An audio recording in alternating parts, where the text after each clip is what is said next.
Hello there, we are from group 3. Cie, kita ketemu lagi ya. Hehehe. Today we will make your day. Okay, from the first, we are gonna tell you about our product. There is a podcast. From the first, we will introduce ourselves. Kenalin, nama aku Catherine. Aku dari kelas 12 Bahasa dan Budaya. Aku Putri dari kelas 12 IPA 2. Aku Delvia dari kelas 12 IPS 3. Nama aku Siva dari kelas 12 PS 4. Semoga kalian bisa dengerin podcast ini dengan baik ya. Nah, kali ini kita mengambil tema perkembangan teknologi. Dari tema ini, kami menjabarkan beberapa mata pelajaran yang akan tercantum di dalamnya. Jadi guys, kami pastikan ini berguna banget buat kalian yang gak mau belajar ribet, terutama di mata pelajaran agama, PPKN, sejarah, bahasa Inggris, dan matematika. Meskipun ini gak semua materi ada, tapi kami yakin bakal bantu banget kok. Stay tune ya. Gimana nih di rumahnya? Pasti udah tambah bosan dan capek ya dengan sekolah online-nya. Belum lagi ditambah tugas yang numpuk. Yuk semangat yuk. Kami yakin kalian pasti bisa ngerjain semuanya. Selama pandemi gini, kalian pasti melakukan kegiatan positif yang bisa dilakuin. Entah membuka bisnis sampai mengembangkan hobi kalian masing-masing. Kalian pasti tahu kan, kita ini lahir di negara yang majemuk dengan aneka ragam agama, budaya, adat istiadat, dan lain sebagainya. Dengan kondisi keberagaman ini, seharusnya kita menjadikan sebagai sebuah kekayaan yang harus dijaga dan dilestarikan. Karena Indonesia merupakan negara majemuk dan pluralistik sehingga mempunyai dampak negatif dan positif yang berkesinambungan. Tetapi dengan adanya itu, seharusnya kita sebagai warga negara Indonesia harus mampu menghadapi permasalahan. Setiap permasalahan pastilah memiliki solusi, asal kita mau berusaha untuk menyelesaikannya. Salah satu permasalahan yang dapat diambil adalah perkembangan iptek yang semakin maju dengan penghayatan agama. Terkadang, kita sebagai generasi muda tidak selektif dalam memilih sesuatu. Sehingga dengan itu, di masa sekarang, generasi muda harus lebih selektif dalam memilah semuanya. Unsur agama akhir-akhir ini sering dijadikan pemicu konflik, terutama untuk bangsa Indonesia yang merupakan negara majemuk. Sehingga persaudaraan, kerukunan, dan perdamaian dapat terancam. Maka dari itu, solusi yang dapat dilakukan adalah mau mengenal budaya dari masing-masing agar tetap terjaga perdamaian di tengah kemajemukan yang ada di Indonesia. Nah, terjaganya perdamaian di tengah kemajemukan yang ada di Indonesia sangatlah berpengaruh pada perkembangan iptek. Ngomong-ngomong, kalian tahu nggak sih apa itu iptek? Kalau belum tahu, ini aku kasih tahu. Iptek kepanjangannya adalah Ilmu Pengetahuan Teknologi, yang artinya ilmu atau suatu sumber informasi yang digunakan untuk meningkatkan wawasan seseorang tentang informasi dan pengetahuan mengenai teknologi di bidang kehidupan. Nah, untuk penjelasannya, nih aku kasih tahu kesamaan antara teknologi 4.0 dengan 5.0. Yang pertama, sama-sama menekan Internet of Things, Artificial Intelligence untuk mewakili konektivitas kerja.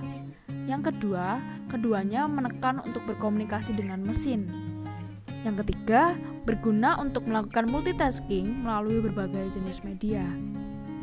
Nah, itulah beberapa contohnya. Dan yang terpenting pada kali ini adalah perbedaan teknologi 4.0 dengan 5.0. Industri 4.0 menekan pekerjaan secara otomatis dan industri 5.0 menekan pada mengoptimalkan tanggung jawab jam kerja untuk menyelesaikan pekerjaan. Industri 4.0 menyoroti efektivitas penggunaan mesin otomatis dan industri 5.0 mengoptimalkan pengetahuan orang atau masyarakat dengan bantuan mesin cerdas. Industri 4.0 adalah tentang komunikasi yang terkomputerisasi dengan segala cara. Sedangkan industri 5.0 dimaksudkan untuk memudahkan dan mempercepat pekerjaan dengan bantuan mesin cerdas guna kepentingan orangnya. Dari situ, kita juga sebagai masyarakat harus memiliki sikap selektif. Contohnya, yang pertama, mengembangkan demokratisasi dalam segala bidang serta menegakkan supremasi hukum. Yang kedua, menghargai dan menghormati HAM. Yang ketiga, dapat menggunakan iptek dengan baik. Yang keempat, bekerja sama dengan negara lain guna menghadapi kepentingan bersama. Dan yang kelima atau yang terakhir, menggunakan potensi lingkungan secara tepat untuk pembangunan.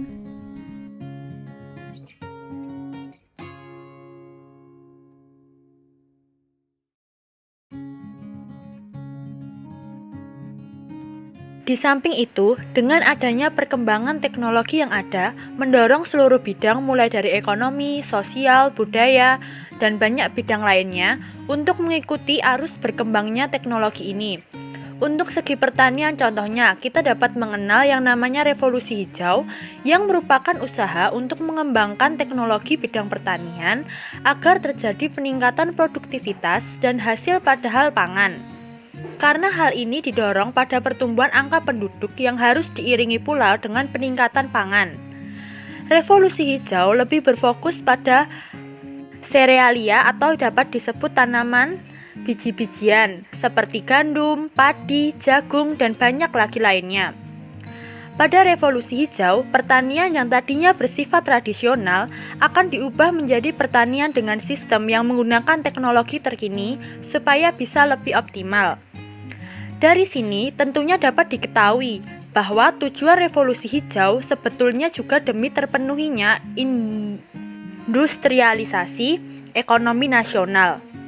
Dengan revolusi hijau, ketergantungan petani pada cuaca alam akan berkurang karena adanya peningkatan ilmu pengetahuan dan teknologi. Untuk penerapan revolusi hijau di Indonesia terdiri dari yang pertama, intensifikasi pertanian yang memiliki arti yaitu pemilihan bibit unggul yang akan ditanam. Yang kedua ada ekstensifikasi pertanian yaitu untuk perluasan lahan. Yang ketiga ada diversifikasi pertanian yaitu menanam beraneka ragam tanaman dalam satu lahan. Yang keempat ada rehabilitasi pertanian yaitu upaya untuk memulihkan produktivitas yang kritis.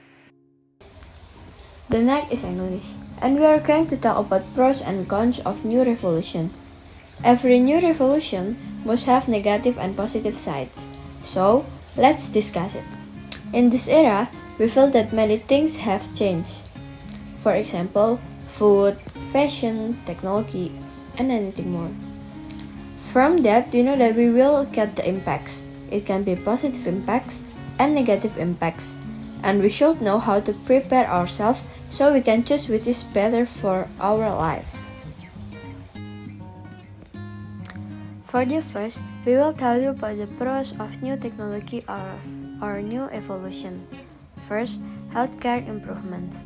With technology, our healthcare system has flourished, so the quality of life will be better as soon as possible, and we can know a disease from some people being sick quickly. Second, communication system improvements. With the help of the internet, you can connect with all humans over the globe with a device that can fit in the palm of your hands. Third, electricity.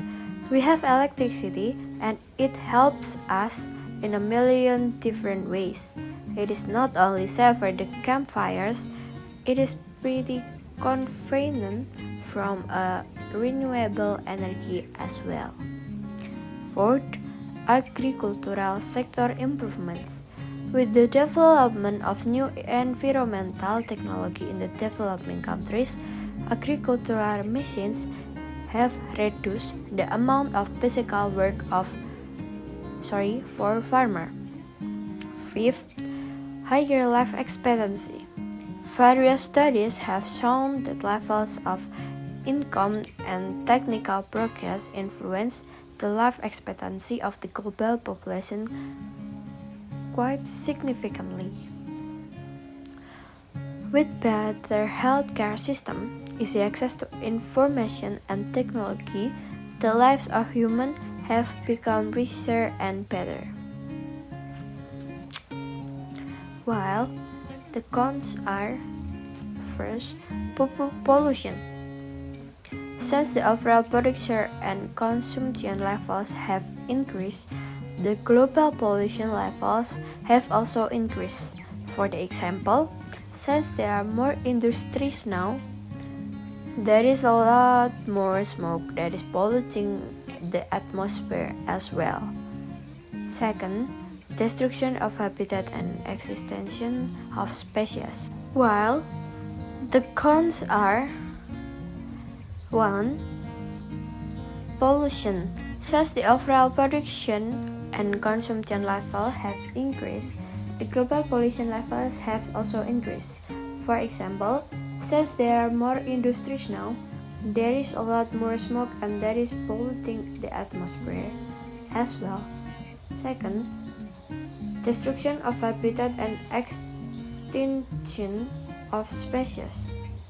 To create more space for humans and their needs, several natural habitats have faced destruction that has adversely affected many plants and animals.